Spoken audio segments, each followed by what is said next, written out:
السلام علیکم ورحمۃ اللہ وبرکاتہ۔ وعلیکم السلام۔ بسم اللہ الرحمن الرحیم، الحمد للہ رب العالمین، والصلاة والسلام علی نبینا محمد وعلی آلہ وصحبہ اجمعین، اما بعد۔ بسم اللہ الرحمن الرحیم۔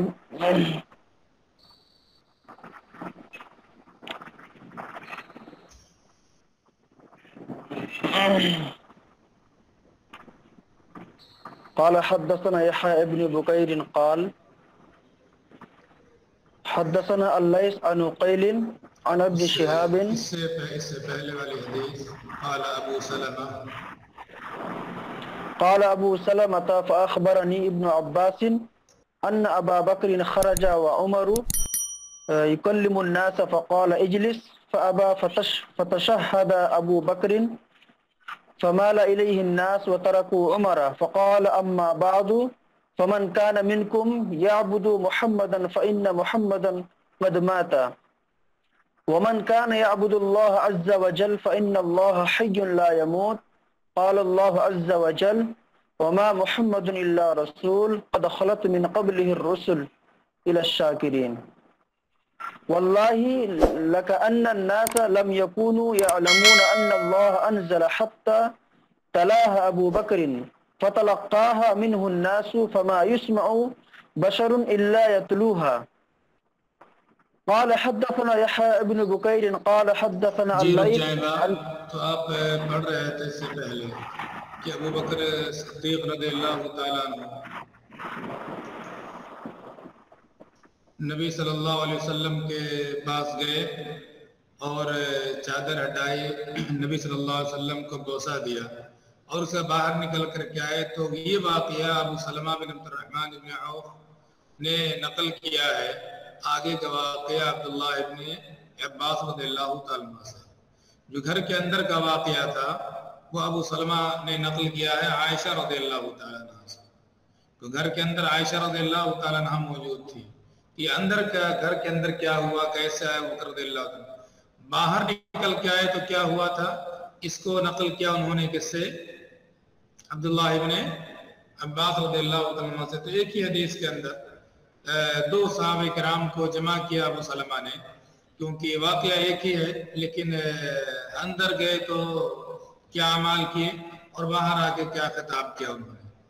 تو عبداللہ ابن عباس رضی اللہ عنہ فرماتے ہیں کہ ابو بکر رضی اللہ عنہ باہر نکل کر کے آئے۔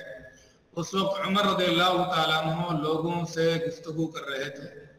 فقال اجلس، مسجد میں تھے، خطاب کر رہے تو لوگوں کو جمع کر کے ابو بکر رضی اللہ عنہ نے کہا کہ بیٹھ جائیے آپ۔ فابا، لیکن عمر رضی اللہ تعالیٰ عنہ نہیں مانے ان کی بات اور اپنی بات انہوں نے جاری رکھی۔ فتشہد ابو بکر، ابو بکر رضی اللہ تعالیٰ عنہ حمد و ثنا اور تشہد انہوں نے کیا، اور اس کے بعد اپنا خطاب انہوں نے شروع کر دیا۔ جب انہوں نے اپنا خطاب شروع کیا فمال الیہ الناس، لوگ ابو بکر رضی اللہ تعالیٰ عنہ کے پاس آ گئے۔ عمر رضی اللہ تعالیٰ کی باتیں لوگوں نے سن رکھی تھی۔ وترکوا عمر، چنانچہ حمد و صلات کے بعد ابو بکر رضی اللہ تعالیٰ نے کہا کہ اما بعد فمن کان منکم یعبد محمدا فإن محمدا قد مات، آپ لوگوں میں سے کوئی شخص اگر محمد صلی اللہ علیہ وسلم کی عبادت کرتا تھا، محمد صلی اللہ علیہ وسلم کو قابل عبادت سمجھتا تھا، تو وہ سمجھ لے کہ محمد صلی اللہ علیہ وسلم کا انتقال ہو چکا ہے۔ ومن کان یعبد اللہ عز وجل، اور جو اللہ عز وجل کی عبادت کرتا تھا تو اسے بھی معلوم ہونا چاہیے اللہ تعالیٰ حی لا یموت ہے، حی لا یموت ہے۔ چنانچہ اگر کسی کو حی لا یموت سمجھا جا رہا ہے تو گویا کہ اسے الوہیت کے مقام پر فائد کیا جا رہا ہے، خالق کے مقام پر فائد کیا جا رہا ہے۔ تو یہ اللہ سبحانہ وتعالیٰ وہ ذات ہے جو حی لا یموت ہے، وہی قابل عبادت ہے، اس کے علاوہ کوئی بھی حی لا یموت نہیں ہے۔ اگر کوئی محمد صلی اللہ علیہ وسلم کے بارے میں عقیدہ رکھتا ہے کہ محمد صلی اللہ علیہ وسلم کا انتقال نہیں ہو سکتا ہے، آپ کی وفات نہیں ہو سکتی ہے، تو گویا کہ محمد صلی اللہ علیہ وسلم کو حی لا یموت بناتا ہے، محمد صلی اللہ علیہ وسلم کو معبود بنا رہا ہے، گویا کیونکہ جو حی لا یموت ہے وہ وہی معبود ہے انسانوں کا۔ اگر کوئی محمد صلی اللہ علیہ وسلم کو حی لا یموت سمجھتا ہے تو گویا کہ وہ نبی صلی اللہ علیہ وسلم کو الوہیت کے مقام پر فائز کر رہا ہے، تو سمجھ لے کہ محمد صلی اللہ علیہ وسلم کا انتقال ہو چکا ہے اور محمد صلی اللہ علیہ وسلم الہ نہیں ہے۔ اور اس کے بعد انہوں نے قرآن مجید کی آیت پیش کی، وما محمد الا رسول، محمد صلی اللہ علیہ وسلم بھی اللہ کے رسولوں میں سے بس ایک رسول ہے۔ دنیا میں بہت سارے رسول آئے، وہ بھی کسی کے بیٹے تھے، ان کی کوئی ماں تھی، ان کے کوئی باپ تھے۔ محمد صلی اللہ علیہ وسلم بھی اسی طرح سے ایک انسان ہے، اللہ تعالی نے رسالت سے سرفراز کیا ہے، قد خلت من قبلہ الرسل افإن مات او قتل انقلبتم علی اعقابکم، اگر وہ مر گئے یا قتل کر دیے گئے تو کیا تم الٹے پاؤں دوبارہ اسی راستے پر آ جاؤ گے جس راستے پر نبی صلی اللہ علیہ وسلم کی دنیا میں بعثت سے پہلے چل رہے تھے؟ انقلبتم علی اعقابکم ومن ينقلب على عقبیہ فلن يضر اللہ شیئا، اپنا نقصان کرو گے، اللہ کا نقصان نہیں کرو گے۔ تو یہ ان آیات کی تلاوت کی ابو بکر صدیق رضی اللہ تعالی عنہ نے، چنانچہ یہ آیت سنی کہ واللہ لک ان الناس لم یکونوا یعلمون، ایسا لگ رہا تھا جیسے لوگوں کو پتہ ہی نہ ہو کہ قرآن میں یہ آیت بھی موجود ہے۔ لوگ نبی صلی اللہ علیہ وسلم کی وفات پر اس طرح سے حواس باختہ ہو گئے کہ لوگوں کو سمجھ میں نہیں آ رہا تھا آخر یہ کیا ہو گیا، تصور نہیں تھا کہ نبی صلی اللہ علیہ وسلم ہمارے درمیان سے چلے جائیں گے۔ اور جب نبی صلی اللہ علیہ وسلم کی وفات ہوئی تو لوگوں کا دماغ، لوگوں کا دل یہ ماننے کے لیے تیار نہیں تھا کہ محمد صلی اللہ علیہ وسلم کا انتقال ہو گیا۔ عمر رضی اللہ عنہ جیسا مضبوط دل کا انسان، مضبوط دل کا انسان، جن کی مضبوطی اور قوت کا عالم یہ تھا اس گلی سے گزر جاتے انسان کی کیا مجال، شیطان بھی وہ راستہ تبدیل کر لیا کرتا تھا، شیطان بھی راستہ بدل لیتا۔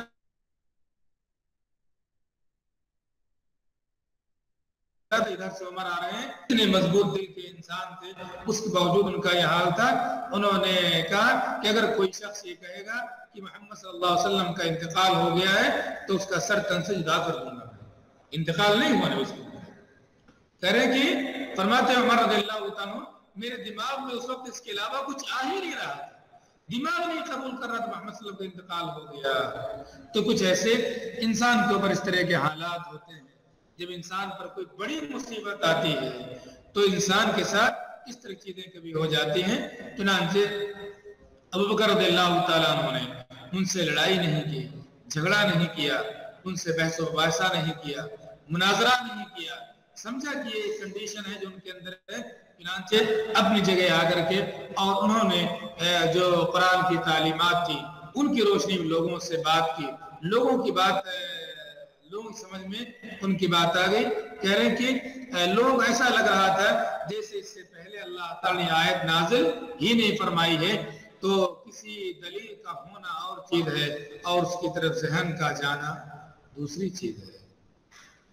کسی دلیل کا موجود ہونا یہ اور چیز ہے اور اس دلیل کی طرف ذہن کا جانا دوسری چیز ہے۔ کسی کا ذہن نہیں جا رہا تھا، ورنہ لوگ سامنے یہ چیز ہوتی تو لوگ کیوں یہ غلط فہمیاں لوگوں کے اندر ہوتی کہ نہیں نبی صلی اللہ علیہ وسلم کا انتقال نہیں ہوا ہے۔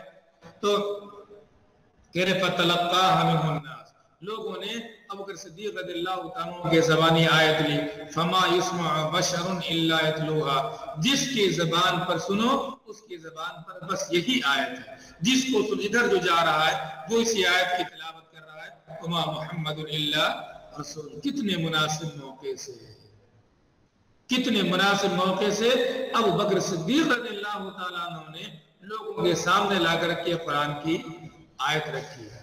ہونا اس لیے نہیں ہوتا کہ یہ چیز موجود ہے، مناسب موقع سے کوئی چیز لا کر کے آپ لوگوں کے سامنے رکھ دیجئے، دیکھیے یہ اللہ سبحانہ وتعالیٰ کا پیغام ہے، یہ ایک عظیم انسان کا یہ کام ہوتا ہے کہ جب موقع اس کا ہے اس کو پیش کرنے کا تو وہ لا کر کے اور مناسب موقع سے لوگوں کے سامنے آپ رکھ دیجئے۔ یہ نہ سوچیں یہ تو قرآن میں موجود ہے، کون نہیں جانتا ہے، اور یہ تو مشہور حدیث ہے، سب کو معلوم ہے۔ نہیں، یہ سب نہیں ہوتا، ہر ایک کا ذہن ہر وقت نہیں کسی طرف جاتا ہے، تو بنیادی کام ہوتا ہے علم کا کہ مناسب موقع سے جس چیز کو لوگوں کو ضرورت ہے وہ چیز لا کر کے آپ لوگوں کے سامنے مناسب انداز میں آپ پیش کر دیجیے۔ تو خیر یہاں پر یہ مقصود ہے امام بخاری رحمہ اللہ کہ کسی کو کفنا دیا گیا ہے یا چادر میں چادر اڑا کے رکھا گیا ہے، کوئی جا کر کے چادر ہٹا سکتے ہیں چہرے سے، کوئی دیکھ سکتا ہے، بلکہ یہاں تک معلوم ہو کہ بوسہ دیکھ سکتے ہیں میت کو، تو یہ ساری چیزیں ہیں جو اس حدیث سے معلوم ہوتی ہیں، اس کے لیے یہاں پر یہ حدیث ذکر کی گئی ہے۔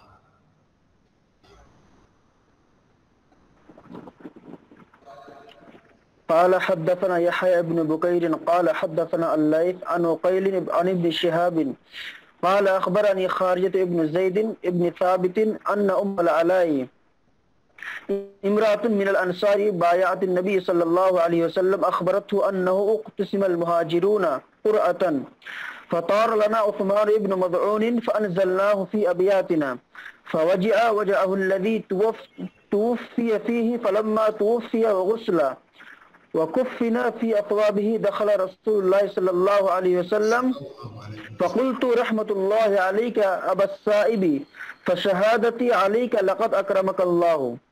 فقال النبي صلى الله عليه وسلم وما يدريك أن الله أكرمه. فقلت بأبي أنت يا رسول الله فمن يكرمه الله. فقال أما هو فقد جاءه اليقين والله إني لأرجو له الخير والله ما أدري وأنا رسول الله ما يفعل بي. قالت فوالله لا أزكي أحدا بعده أبدا. حدثنا سعيد بن عفير لا أزكي أحدا بعده أبدا. حدثنا سعيد بن عفير قال حدثنا الليث مثله وقال نافع بن يزيد عن عقيل ما يفعل به وتابعه شعيب وعمر بن دینار ومعمر. جی تو دوسری حدیث کے بعد خارجہ ابن زید ابن ثابت مدینے کے فقہاء سبع میں سے خارجہ کہہ رہے ہیں ام العلا جو انصاری خواتین میں سے ہیں اور نبی صلی اللہ علیہ وسلم سے بیعت تھی، نبی صلی اللہ علیہ وسلم سے انہوں نے بیعت کر رکھی تھی کہ فلاں فلاں فلاں فلاں جو غلطی کے کام ہوتے ہیں وہ سب نہیں کریں گے۔ انہوں نے مطلب بیان کیا خارجہ ابن زید سے، کیا فرماتی ہیں وہ؟ اقتسم المہاجرون قرأۃ، مہاجرین جب مکے سے اور دیگر علاقوں سے مدینہ آئے تو کون مہاجر کس انصاری کے گھر رہے گا اس کی تقسیم قرآن اندازی کے ذریعے سے ہوئی۔ ہر ایک چاہتا تھا، نام تھا، فلاں شہرہ تھا، فلاں مشہور جو ہے مہاجر ہے، فلاں بہت ہی نیک انسان ہے، اس کو ہم اپنے گھر پہ رکھیں گے۔ تو اب کیا کیا جائے کہ جب اختلاف ہو جائے اور کوئی تنازل کے لیے تیار نہ ہو تو پھر آخری فیصلہ کس سے کیا جاتا ہے؟ قرآن اندازی کے ذریعے۔ ہاں، قرآن اندازی، آخری فیصلہ قرآن اندازی کر لیجیے۔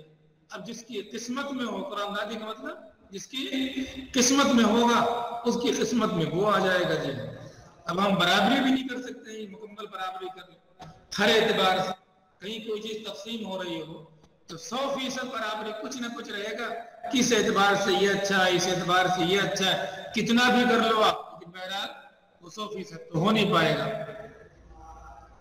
تو خیر اب ہر ایک چاہتا تھا کہ فلاں ہمارے یہاں رہے، فلاں ہمارے یہاں رہے، تو قسم المہاجرون قرآن، مہاجرین کی تقسیم ہوئی قرآن اندازی کے ذریعے سے۔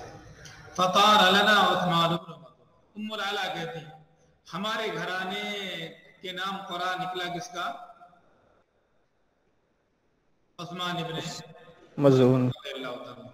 طارا لنا استعمال کیا تھا، طارا لنا، کسی کے نام قرا نکلے تو اس کے لیے طارا لنا فلاں قرا ہمارے نام۔ فانزلناه فی ابیات، ہم لوگوں نے انہیں اپنے گھر میں لا کر کے رکھا ہے مہمان کی طرح سے اور قیام کا کروایا۔ وجعه الذي توفي فيه، اور اس کے بعد ہمارے گھر میں رہ رہے تھے، وہ اس بیماری میں مبتلا ہوئی جس بیماری سے پھر شفا یاب نہیں ہو سکے اور ان کی وفات ہو گئی۔ جب ان کی وفات ہو گئی غسل دے دیا گیا، کفن بھی دے دیا فی اسوابہ، جو بھی کپڑے تھے کفن ان کے دے دیے گئے۔ اس کے بعد نبی صلی اللہ علیہ وسلم آئے، داخل ہوئے نبی صلی اللہ علیہ وسلم۔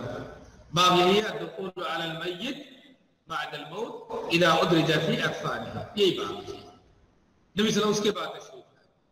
فقلت، اس موقع سے میں نے کہا رحمت اللہ علیک ابا السائب، اے ابو السائب آپ پر اللہ کی رحمت ہے، اے ابو السائب آپ پر اللہ کی رحمت ہے۔ اس سے پہلے بھی آپ نے پڑھا تھا بی ابی انت یا نبی اللہ، نبی صلی اللہ علیہ وسلم کو یا سے خطاب کیا۔ آپ کہیں گے دیکھو یا نبی اللہ کہا ہے، یہاں پر دیکھیں ایک خاتون ہے، انہوں نے ایک شخص کی وفات ہو گئی ہے، ان کو کیا کہہ رحمت اللہ علیکہ، کیا کہہ رہی ہیں؟ علیکہ۔ اور اس کے بعد کیا ہے؟ ابا السائب، منصوب کیوں ابا؟ ہاں منادہ ہے یہ، یا حرف ندا یہاں مضاف، تو معلوم ہوا اس طرح سے کسی وفات جس کی وفات ہو گئی ہو اس کو اس طرح سے خطاب کرنا یہ غلط نہیں۔ اگر غلط ہوتا فرماتے نبی صلی اللہ علیہ وسلم نے کیسے کہہ دیا ابا علیکہ کا اور ابا السائب کا وفات کے بعد؟ آپ نے انکار کیا۔ یہ نبی صلی اللہ علیہ وسلم کا کیا ہے، کیا کہیں گے اسے؟ تقریر۔ تقریر کہا جاتا ہے، کوئی عمل آپ کے سامنے ہوا اور آپ نے اس پر نکیر، تو علیکہ اور ابا السائبہ یہاں پر ہے۔ فشہادتی علیکہ، میں آپ کے بارے میں گواہی دیتی ہوں، لقد اکرمک اللہ، اللہ تعالیٰ نے آپ کا اکرام فرمایا، اللہ تعالیٰ نے آپ کا اکرام فرمایا، بڑا مرتبہ اللہ تعالیٰ نے آپ کو دیا۔ ہاں اب اس پر نکیر نہیں کیا آپ نے، لیکن جو بات نہیں کہنا چاہیے تھی جب انہوں نے وہ بات کہی تو اس پر نکیر کی نبی صلی اللہ علیہ وسلم، خاموش نہیں رہتے تھے، غلط جو اس کی نکیر کریں گے۔ فرمایا نبی صلی اللہ علیہ وسلم نے وما یدریک ان اللہ اکرمہ، تمہیں کیسے پتا اللہ تعالیٰ نے کا اکرام کیا؟ ادھر سے تم کو علم ہوگا، وہی آئی تمہارے پاس، نبی کے ذریعے بتایا اللہ تعالیٰ نے تمہیں کیسے پتا چل گیا ان اللہ اکرمہ؟ اس پر نکیر کی آپ نے اکرمک اللہ پر، لیکن رحمت اللہ علیکہ ابا السائب اس پر نکیر نہیں کیا، اس پر نکیر نہیں کیا۔ فقلت، میں نے کہا بی ابی انت یا رسول اللہ، اے اللہ کے رسول آپ پر میرے باپ قربان، فمن یکرمہ اللہ، اگر یہ عثمان بن مظعون رضی اللہ تعالیٰ عنہ کا اکرام نہیں ہوگا تو پھر دنیا میں اور کس کا اکرام ہوگا؟ کون شخصیت ایسی جس کا اکرام ہوگا؟ عثمان بن مظعون رضی اللہ تعالیٰ عنہ بہت ہی بڑے عابد و زاہد انسان، انہی کے بارے میں آپ نے حدیث پڑھی ہوگی کہ نبی صلی اللہ علیہ وسلم نے عثمان بن مظعون رضی اللہ تعالیٰ عنہ کو تبتل سے منع فرما دیا تھا۔ انہوں نے یاد چاہتے اللہ رسول تبتل اختیار کرنا چاہتے ہیں، شادی وادی بی بچوں سب سے کٹ کر کے ہم، تو نبی صلی اللہ علیہ وسلم منع فرما دے، کہہ رہے ہیں بلو اذن لہ لاختصینا، اگر نبی صلی اللہ علیہ وسلم نے عثمان بن مظعون رضی اللہ تعالیٰ عنہ اجازت دے دی ہوتی تبتل کی تو ہم لوگ تبتل کی خاطر اپنے آپ کو خصی کروا لیتے ہیں، ضرورت ہی نہ رہے کسی شادی بیاہ بیوی کی، صرف اور صرف اللہ اللہ کرے دنیا کے اندر۔ تو دنیا میں صرف اس لیے نہیں آئے ہیں ہم کہ صرف اللہ کا ذکر کریں، صرف نمازیں پڑھیں، صرف روزے رکھیں، دنیا میں رہ کر کے دنیا والوں کے ساتھ اور ان کے بیچ میں رہ کر کے دوسری ذمہ داریوں کو سنبھالتے ہوئے ان ذمہ داریوں کو بھی کما حق سنبھالیں اور اللہ سبحانہ و تعالیٰ کے جو حقوق ہیں وہ بھی ادا کریں دنیا میں، اس لیے ہم اور آپ آئے۔ تو منع فرما دیا تھا نبی صلی اللہ علیہ وسلم۔ تو انہوں نے کہا جب عثمان بن مظعون رضی اللہ عنہ جیسے عابد و زاہد انسان اگر ان کا اکرام نہیں ہوگا تو پھر کس کا اکرام ہوگا؟ تو کہہ رہی ہے کہ فرمایا نبی صلی اللہ علیہ وسلم نے اما ہوا فقط جاءہ الیقین، جہاں تک ان کا مسئلہ ہے تو ان کو تو یقین آ چکا۔ یقین کیا ہوتا ہے؟ یہ موت کو کہا جاتا یقین، اللہ تعالی کی عبادت کریں جب تک آپ یقین کے مرحلے تک نہ پہنچ جائیں، اور جب یہاں تک کہ موت آ جائے۔ اور جب یقین کے مرحلے تک پہنچ جائیں تو عبادت کرنا بند۔ کچھ لوگ ہوتے ہیں دیکھیے نہ نماز سے مطلب نہ کسی چیز سے، شراب گانجا سب چلتا ہوگا ان کے یہاں، کیوں؟ پیر بابا ہیں اور وہ کس مقام تک پہنچ چکے ہیں؟ یقین کے مقام تک۔ یقین کے مقام تک پہنچ چکے ہیں، لہٰذا آپ انہیں ضرورت نہیں۔ آپ کہیں گے بھی ایک ایسا پیر ہے جو اس کو نماز سے مطلب نہیں، فلاں چیز سے مطلب نہیں، لیکن ان کی عظمت ایسی دماغ میں بھری ہوگی کہ نہیں کچھ بھی ہو لیکن بہرحال وہ پیر ہوتی ہے۔ اور اس کے بعد یہ آیت بھی پیش کر دیں گے کہ جب انسان یقین کے مرحلے پر آج تک پہنچ جائے تو پھر اسے عبادت کی ضرورت نہیں رہتی۔ اس یقین کے مرحلے تک نہ تو انبیاء کرام پہنچے، آخری دم تک عبادت کرتے رہے اللہ تعالیٰ، نہ صحابہ کرام پہنچے، وہ بھی آخری دم تک اللہ کی بات کرتے رہے۔ اور اس مقام تک کون لوگ پہنچے ہیں؟ یہ لوگ پہنچے جن کو نماز سے نہ مطلب، نہ کسی اور چیز سے مطلب، نہ لباس سے مطلب۔ خیر، تو یقین کسے کہا جاتا ہے؟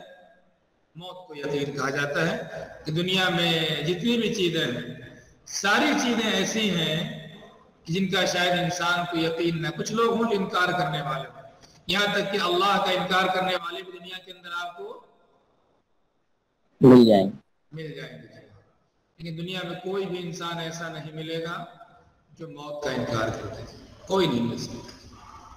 یہ ایسا یقین ہے جو ہر انسان ہے، یہ ایسا یقین ہے جو ہر انسان کو ہے کہ مرنا ہے ہمیں، چاہے آج چاہے کل، چاہے 100 سال کی پلاننگ کرے انسان، چاہے 150 سال کی پلاننگ کرے، لیکن مرنا انسان کو، یہ تو ہر ایک کو اس بات کا یقین ہے۔ تو موت کو یقین کہا جاتا ہے۔ واللہ انی لارجو لہ الخیر، اللہ کی قسم مجھے ان کے لیے خیر کی امید ہے۔ یہ جو جملہ آپ کہہ سکتے ہیں وہ یہ اللہ کے رسول نے فرمایا، ارجو لہ الخیر وما ادری وانا رسول اللہ، اور خود مجھے نہیں معلوم جبکہ میں اللہ کا رسول ہوں، ما یفعل بی، میرے ساتھ کیا ہونا ہے۔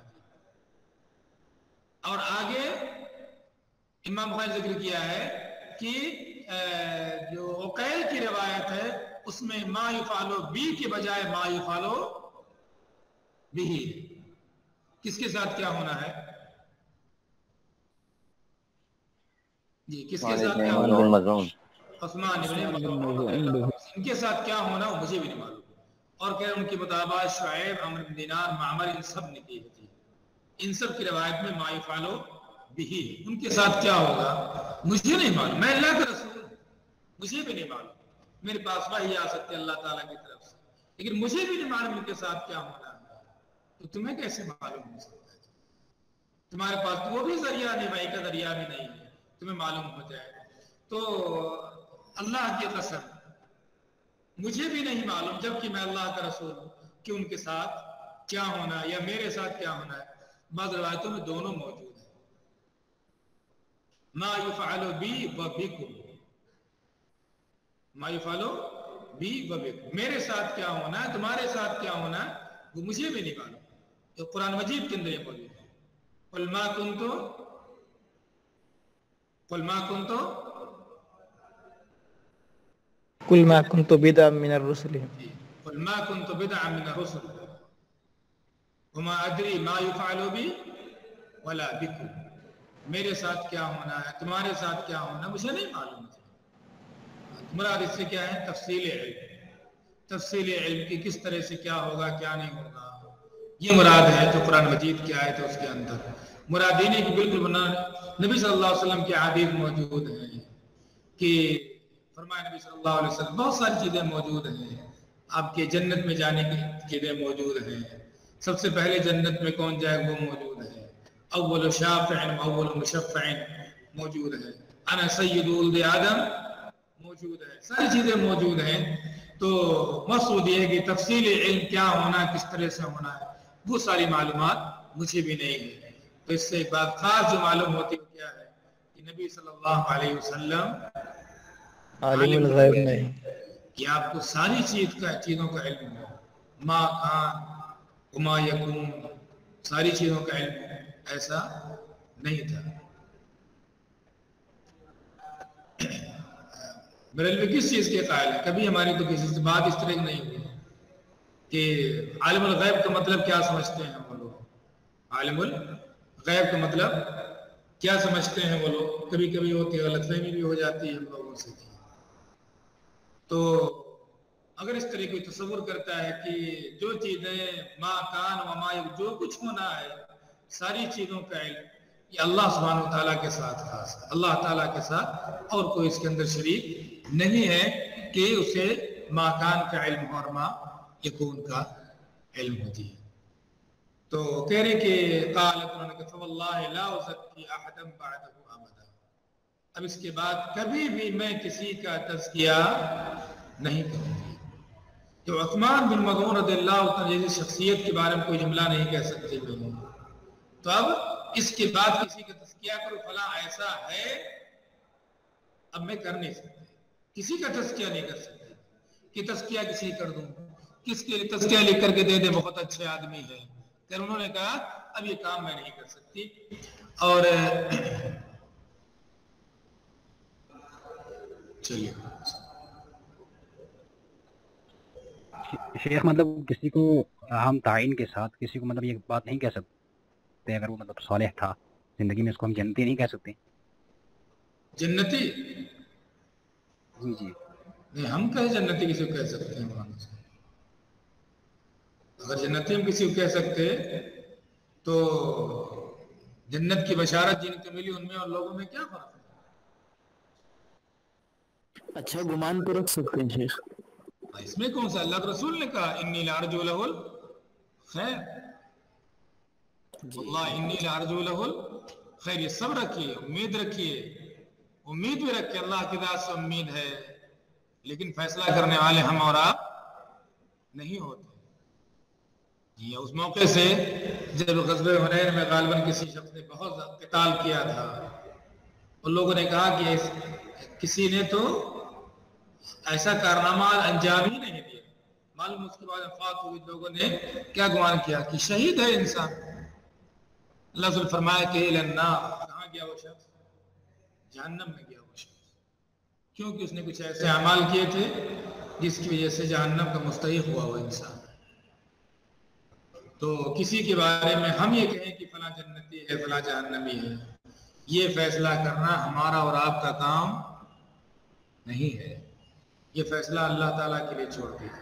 آپ یہ کہیے جو فلاں فلاں کام کرے گا وہ جہنم کا کام ہے، فلاں فلاں جو کام جنت کا کام ہے، فلاں نے کام کیا جنت میں جائے گا، فلاں کام کیا جہنم میں جائے گا، یہ کہنے کا اختیار آپ کو، فلاں جنتی فلاں جہنمی، یہ ہمارا آپ کا اختیار نہیں ہے۔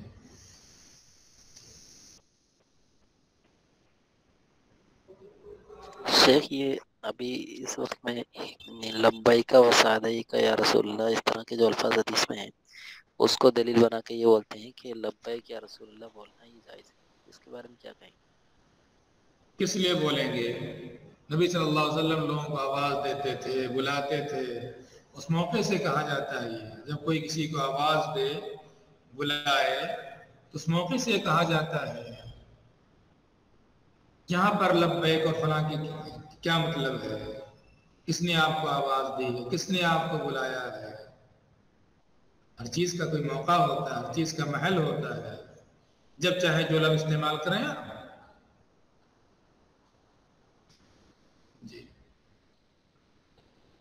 ہے شیخ جزاک شیخ اللہ۔ دوست میں ایک سوال آیا ہے شیخ، لفظ مرحوم استعمال کرنا کیسا ہے؟ مرحوم اگر دعا کی تو جیسے آپ کہتے ہیں رحمہ اللہ، رحمہ اللہ، یہ خبر ہے یا دعا؟ ترجمہ کیا ہوتا دعا ہے ہے، رحمہ اللہ؟ ترجمہ کیا ہوتا ہے رحمہ اللہ کا؟ اللہ اس پر رحم کرے. کرے یا اللہ نے رحم کیا؟ کیا ہوتا ہے کیا شیخ، ہے. لیکن کرے مراد لیتے ہیں۔ ہاں تو خبر ہے وہ تو رحمہ اللہ، رحمہ سے اسم مفعول کیا آئے گا؟ رحمہ اللہ فہو مرحوم. تو اگر مرحوم آپ دعا کے طور پر کہتے ہیں، دعا کے طور پر کہنا یہ صحیح ہے، لیکن اگر آپ خبر آپ یہ کہیں کہ انہیں وہ مرحوم ہوئے اور اللہ تمہیں رحم کر دیا، اللہ تو غلط ہے، ہمیں کیسے پتا کسی پر رحم ہوا نہیں؟ تو بطور دعا ہے تو مسئلہ نہیں ہے، بطور دعا ہے تو مسئلہ، جیسے رحمہ اللہ میں کوئی مسئلہ نہیں ہے جبکہ بطور دعا ہوتا ہے. فعل ماضی کو دعا کے معنی استعمال کیا آپ نے، ایسے فعل ماضی سے صیغہ صفت اسم مفعول بنا ہے مرحوم، اگر وہ دعا کے طور پر ہے تو مسئلہ نہیں ہے. بعض لوگ وفات کے بعد لکھتے ہیں شیخ، مرحوم لکھتے ہیں ان کے نام کے بعد. تو دعا کے طور پر ہوتا ہے، مقصود یہ نہیں ہوتا کہ ان پر رحم کر دیا گیا، بلکہ اصطلاح جو ہو گئی ہے صرف یہ بتانے کے لیے کہ دنیا میں سو کو نہیں ہے. خاص طور سے جب کسی کا نام لکھتے ہیں اور ساتھ میں والد کا نام ان کے لکھ دیتے ہیں، ابن فلاں مرحوم لکھ دیتے ہیں تاکہ لوگ پتہ چل جائے کہ دنیا میں جیسے انگریزی میں لیٹ لکھ دیتے ہیں تو لوگ اردو میں لکھ دیتے ہیں مرحوم. یہ کس طور پر ہوتا ہے؟ یہ گویا کہ وفات شدہ کے معنی میں لوگ استعمال تقریباً کرتے ہیں کہ ان کی وفات ہو چکی ہے. جی شیخ.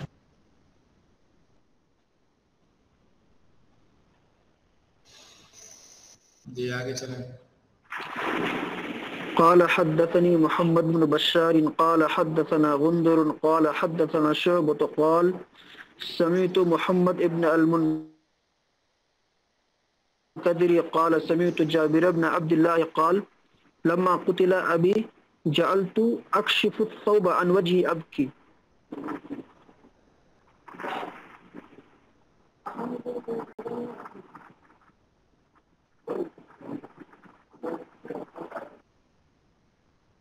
جی وینہونی پڑھیے فاروق فرقان صاحب. وينهوني والنبي صلى الله عليه وسلم لا ينهاني فجعلت عمني فاطمة تبكي فقال النبي عمتي فاطمة تبكي فقال النبي صلى الله عليه وسلم تبكين أو لا تبكين فما زالت الملائكة تذله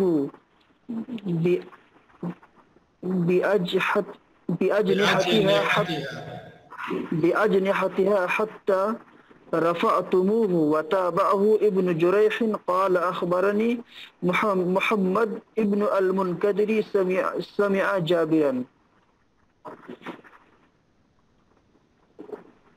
حتى لا حي لا يموت قال الله عز وجل. رک جائے جی. اس کے بعد باب کی تیسری حدیث ہے جابر بن عبداللہ رضی اللہ تعالی عنہما کی کرے لما قتل ابی. میں قرآن سا بند کر دیں.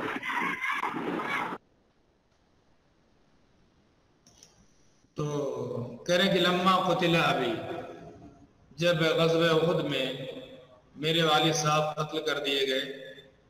جابر بن عبداللہ رضی اللہ عنہ کہتے ہیں جی لما قتل ابی جعلت اکشف، نہیں اتنا زیادہ اہتمام تھا کہ لما استشہد ابی، سیدھے کہتے لما قتل فلان، لما قتل فلان. جی تو جب میرے والد صاحب غزوہ احد میں قتل کر دیے گئے جعلت اکشف الثوب عن وجہی، کپڑا ڈال دیا تھا لوگوں نے ان کے اوپر، کفن میں کفن اڑا دیا تھا، تو میں ان کے چہرے سے کپڑا ہٹا کر کے بار بار چہرہ دیکھ رہا تھا، لیکن لوگ منع کر رہے تھے مجھے. اب کی میں رو بھی رہا تھا، وینہونی لوگ مجھے منع کر رہے تھے کیونکہ قتل کیے گئے تھے، شہید کیے گئے تھے، چہرہ بھی بگڑ گیا تھا تلواروں کے زخم سے. تو لوگ منع کر رہے تھے، والنبی صلی اللہ علیہ وسلم لا نبی صلی اللہ علیہ وسلم مجھے نہیں منع کر رہے تھے، میں بار بار بولتا تھا، دیکھتا تھا، روتا تھا میں. فجعلت عمتی فاطمہ تبکی، میری پھوپھی فاطمہ نے رونا دھونا شروع کر دیا. عمتی یعنی ان کے والد عبداللہ رضی اللہ تعالیٰ عنہ کی جو بہن تھی فاطمہ، انہوں نے رونا شروع کر دیا. تو ایک رونا ہوتا ہے آواز نہ ہو، چیخے نہ، چلائے نہ، اور ایک رونا ہوتا ہے چلانے کے ساتھ، چیخ کے ساتھ. فرمان نبی صلی اللہ علیہ وسلم کی تبکینا، تم رو رہی ہو. تبکینا یعنی تبکینا، کیا تم رو رہی ہو؟ یا تو آپ نے تبکینا کہا تھا یا فرمایا تھا لا تبکینا. اگر لائے ناہیہ ہوتا تو لا تبکی ہوگا، اگر لائے ناہیہ ہو تو کیا ہوگا؟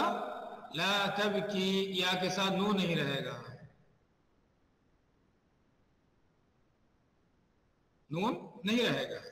لائے ناہیہ نہیں بلکہ لائے نافیہ، لا تبکینا، تم نہیں روتی. کسی کسی کے اچھے بچے نہیں روتے، آپ تو نہیں رویا کرتے، تو ایسے لا تبکینا، آپ تو نہیں ہوتی ہیں، آپ تو رونے والوں میں سے نہیں ہیں، آپ تو صبر کرنے والے لوگوں میں سے آپ ہیں. بعض روایتوں میں آتا ہے کہ لا تبکی، مت رو، منع کیا نبی صلی اللہ علیہ وسلم نے. تو الفاظ کے اختلاف، آپ نے تبکینا کہا تھا یا لا تبکینا کہا تھا یا لا تبکی ہی کہا تھا، الگ الگ الفاظ ہیں.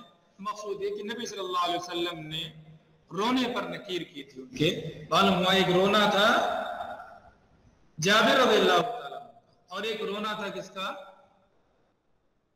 جابر رضی اللہ عنہ شوفی کا، وہ بھی ان کی فاطمہ کا. دونوں رونا الگ رہا ہوگا جی، ایک میں منع کرنا، ایک میں منع نہ کرنا، دونوں الگ ہے. تو ایک رونے کی گنجائش ہے، اس کے ابواب آگے آئیں گے. اور فما زالت الملائکۃ تظلہ باجنحتہم، فرشتے ان پر اپنے پروں کا سایہ کیے رہے جب تک کہ تم لوگوں نے ان کو اٹھا نہیں لیا.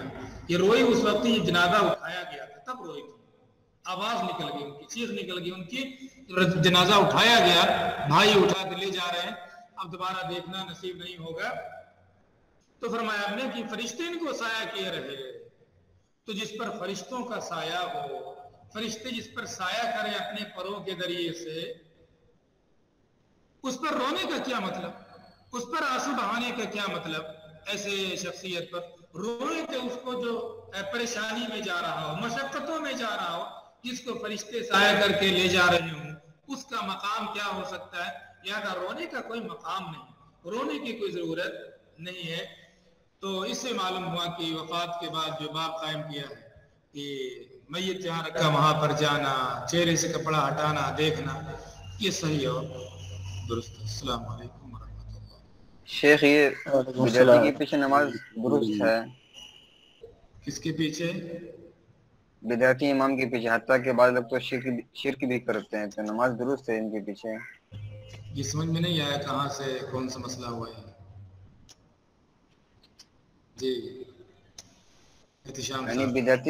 بدعتی امام، اگر تو امام ایسا ہے جو بدعت کرتا ہے، جیسے ہمارے بریلوی بھائی لوگ ہیں، شرک بھی کرتے ہیں وہ لوگ، مطلب بعض لوگ منع کرتے ہیں کہ ان لوگوں کی نماز مطلب یہ پیچھے پڑھنا درست نہیں ہے، اور وہ لوگ آیت زیار سے استدلال کرتے ہیں لا تقی. جی ہاں، تو اس سے پہلے صلاۃ کے ابواب میں امامت کے جہاں ابواب ہیں وہاں امام بخاری رحمہ اللہ نے بدعتی کے پیچھے صلاۃ کا مسئلہ ذکر کیا ہے. ٹھیک ہے شام صاحب، لیکن اب اس سال نہیں پڑھ سکے آپ لوگ، لیکن تو شیخ بعض لوگ ایک بار جو ہے وہ باب کھول کر کے دیکھ لیں شام صاحب، پھر کچھ رہ جائے تو مجھ سے پوچھ لیجیے گا. ٹھیک ہے انشاءاللہ.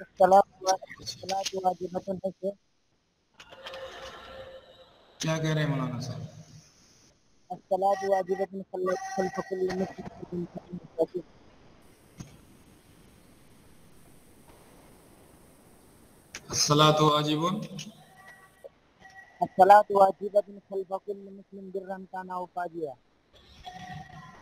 یہ کون حدیث ہے؟